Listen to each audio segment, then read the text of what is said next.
ही कहाणी सत्य घटनेवर आधारित आहे. या घटनेतील पात्र काल्पनिक आहेत, यांचा कुठल्याही जीवित व्यक्तीशी कोणताही संबंध नाही. अमरावतीच्या श्यामनगरमध्ये राहणाऱ्या 62 वर्षांच्या सुलोचनाबाई एक निवृत्त शिक्षिका होत्या. 5 वर्षांपूर्वी पतीच्या निधनानंतर त्या आपल्या 2 BHKच्या छोट्या पण सुंदर घरात एकट्याच राहायच्या. त्यांची एकुलती एक लाडकी लेक स्नेहा पुण्यात एका मोठ्या कंपनीत इंजिनियर असलेल्या मुलाशी लग्न करून सुखात राहत होती. सुलोचनाबाईंची पेन्शन आणि हे स्वतःचे घर हाच त्यांच्या म्हातारपणाचा एकमेव आधार आणि स्वाभिमान होता. दिवाळीच्या सुट्टीत स्नेहा, तिचा नवरा अविनाश आणि 2 मुले अमरावतीला आईकडे राहायला आले. सुलोचनाबाईंनी लेकीसाठी स्वतःच्या हाताने चकल्या, लाडू बनवले होते. घर नातवांच्या आवाजाने गजबजून गेले होते. तो स्वार्थाचा प्रसंग आणि म्हातारपणाची किंमत. सुट्टी संपायच्या आदल्या रात्री सर्वजण हॉलमध्ये बसले होते. बोलता बोलता स्नेहा अचानक म्हणाली, "आई, तू इथे अमरावतीत एकटीच राहतेस. तुझं वय झालंय. पुण्यात आमच्या घराचा हप्ता खूप वाढलाय आणि मुलांच्या शाळेचा खर्चही परवडत नाहीये.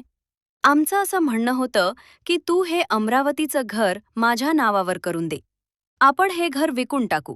त्यातून जे 40 ते 45 लाख येतील ते मी मुलांच्या भविष्यासाठी फिक्स डिपॉझिट FD मध्ये ठेवेन.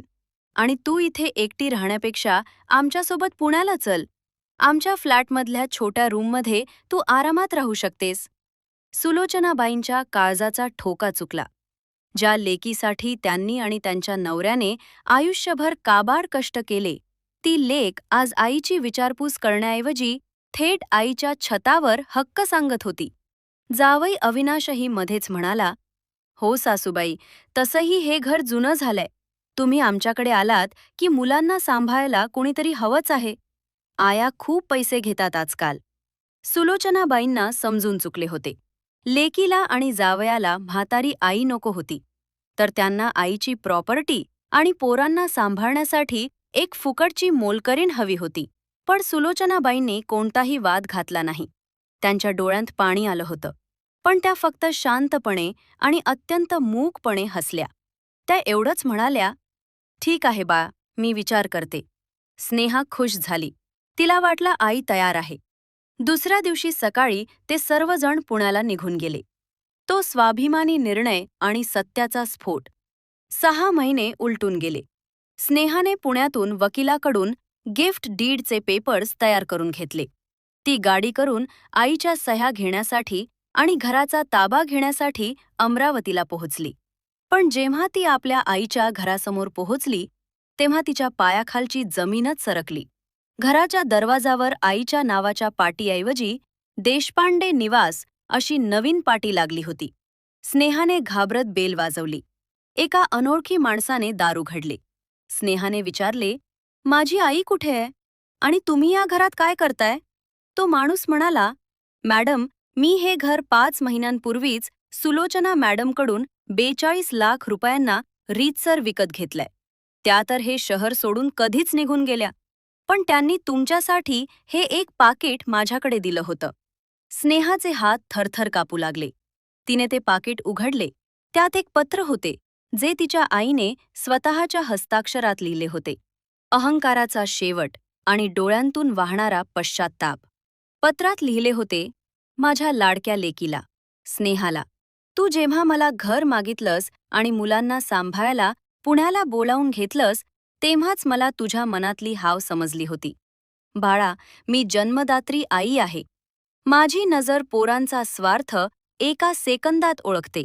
ज्या घरात मी माझ्या नवऱ्यासोबत संसाराची स्वप्ने रंगवली, ते घर तुम्ही फक्त 45 लाखांच्या नोटा म्हणून बघत होतात. म्हातारपणी आई-वडिलांना 2 घास प्रेमाचे हवे असतात, पण तुम्हाला माझ्या रूपात एक मोलकरीण आणि एक बँक बॅलन्स हवा होता. मी हे घर विकलं, पण तो पैसा मी माझ्यासोबत नेला नाही. त्या पैसासोबत नेला नाही. त्या 42 लाखांमधले 2 लाख मी माझ्या स्वतःच्या आजारपणासाठी ठेवले आहेत आणि उरलेले 40 लाख मी इंदूरमधील एका अनाथ आश्रमाला दान केले आहेत. मी आता त्याच आश्रमात त्या अनाथ लेकरांची आजी बनून शांततेत माझं उरलेलं आयुष्य जगत आहे. तू माझा शोध घेण्याचा प्रयत्न करू नकोस, कारण ज्या लेकीला, जिवंत आईपेक्षा तिच्या विटांच्या घराची जास्त ओढ असते. तिच्यावर ओझं बनून राहण्यापेक्षा या म्हातारीने स्वतःचा स्वाभिमान जपलेला कधीही चांगला. तुला आणि तुझ्या मुलांना पुढील आयुष्यासाठी खूप आशीर्वाद. ते पत्र वाचताच स्नेहाच्या हातातून ते कागद खाली पडले. ती वेड्यासारखी तिथेच रस्त्यावर कोसळून ढसाढसा रडू लागली. ज्या आईला ती अडाणी समजून तिच्या प्रॉपर्टीवर डोळा ठेवून बसली होती, त्या स्वाभिमानी आईने एका झटक्यात लेकीच्या स्वार्थाच्या थोबाडीत लगावली होती.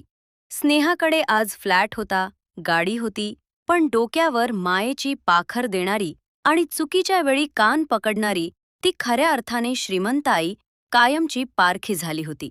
म्हाताऱ्या आईवडिलांच्या मालमत्तेवर डोळा ठेवून त्यांना ओझं समजणाऱ्या आजच्या पिढीच्या डोळ्यात झणझणीत अंजन घालणारी ही कथा तुम्हाला कशी वाटली? कहाणी आवडल्यास लाईक करा, सबस्क्राईब करा आणि कमेंट करून नक्की सांगा तुम्हाला कशी वाटली. तुमच्या एका लाईक आणि कॉमेंट्सनी आम्हाला मोटिवेशन मिळते. So thank you so much.